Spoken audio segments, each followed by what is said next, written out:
Gel qabağa anacığım. Rübabə ana. Rübabə ana. Şəhidimiz Yardımlı rayonundan gəlib. Zahirli Zahidin anasıdır. Buyurun anacan, Rübabə anaya söz veririk ki, o da öz ürək sözlərini desin. Hamısı xoş gördük. Bugünkü gündə də körpə şəhidimiz 15 yaş sinirdən bağlanır. Cənnətdə dəyişmən yaşıdır.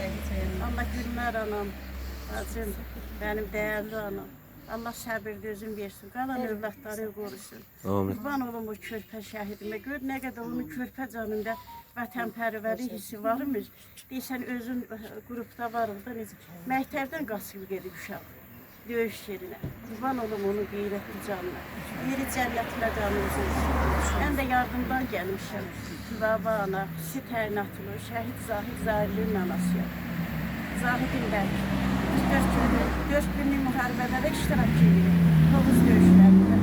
Gələn Akif, Qudaqlaşmı, şəhid olduğu müharibədə. 4 gündə də iştirak edir. Hadırov, Kəlbəcəri, Muroğlu, Füzulinin, Suqovşan, Hadrupun, Cəbrayilin alınmasında iştirak edir. Son günündə də bütün yaralı komandirləri xilas eləyib, yaralı, onlar yaşayırlar, Allah can sağlığı versin, gəlirlər də o vaxtında bizə ziyarət edirlər şəhid balamı. Əskər balaları həm o döyüşü, həm də təxliyə işinə həm canları qurtarırdı. Nə bilim, bizim şəhid balalarımız öz sözlərini deyiblər. Yerləri cənnət olsun bütün şəhid balalarımızın. Burada Suriyə bacımı da gördüm, çox sevindim. Qrupda varım, ancaq canlı görməmişim. Möhtərəm bacım var, Bəhruzum, şəhid Bəhruzum, Qəhrəman Bəhruzumun anası. Şahnurum, Qəhrəman Şahnurumun anası. Hamısına qurban olun, yerləri cənnət olsun. Şəhid sevərlər var burada. Nəzər İsas. 2023-cü il, 2022-ci il Əzizov Nəzərin anası Əzizova Cəmaafət ana.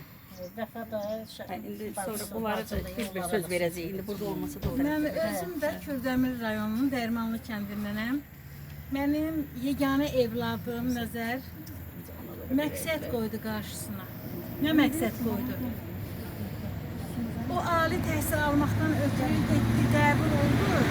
Ancaq mən uşaqlıqdan demişdim, mən maskalı olacağam. Mən təəccüb gəldi, maskalı sözü nə deməkdir? O körpəykən dik divarlara dırmaşırdı. Turneyin üstündən şpagat açırdı. 15 yaşı vardı onda. Təsəvvür edirsiniz. İndi mən o uşağı görəndə dedim ki, həqiqi deməli mənim oğlum körpəlikdən bilirmiş ki, bu dik qayalara dişi ayaq üstə yeriyəcək. Nəzər 10 ilə yaxın xüsusi təyinatda da çalışdı. 052-də. Ama biz 052-də çalışdı uzun müddət.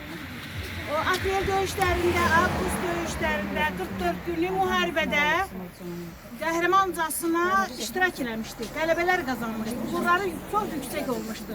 Onun Pastiyanla həmişə o kəşfiyyatlara gedirdi. Ermənistanın içərisində aylarla gedib orada işin gücünü görüb gəlirdi. Ancaq nihayətdə 2 saatın müddətində qisas əməliyyatı zamanı Kəlbəcərdə Nəzər şəhid oldu. Vuruşmuşdu, qələbə qazanmışdılar. Nədənsə düşmənlə üzbəyiz olmadı. Arxasında namət gülləsi ona qəhrəmancasına şəhid etdi. 2 körpə balası qalıb. Mən oğlumla fəxr edirəm. Düzdür, ana üçün ən ağır sözlərdir bu söz demək. Ancaq ki, mən fəxr edirəm ki, Nəzər kimi igid qəhrəman oğlum anasıyam. Biz analar gör necə qəhrəman analarıq ki, bu cür qəhrəman oğullar yetişdiririk. Yaşayacaqlar onlar həmişə. Allah onlara rəhmət eləsin. Allah rəhmət etsin. Xoş gəlmişsiniz. Sağ olun. Danışdı. İndi Şahnur Hüseynova anası Rübabə anamıza söz verir. Hədiyyə Yok hiç şekli çekildin lan orada. Reklam oraya da lazım da. Yakınına çəkilir. Hadi de ha. Hədiyyə ana. Mən də o sıradan gəlmişəm. Şəhid tabur komandiri Kapitan Şahnur Hüseynovun anasıyam. Yani biz dildə tabur komandiri deyilik. Amma mənim oğlum özünü tabur komandiri kimi aparır. Yəni o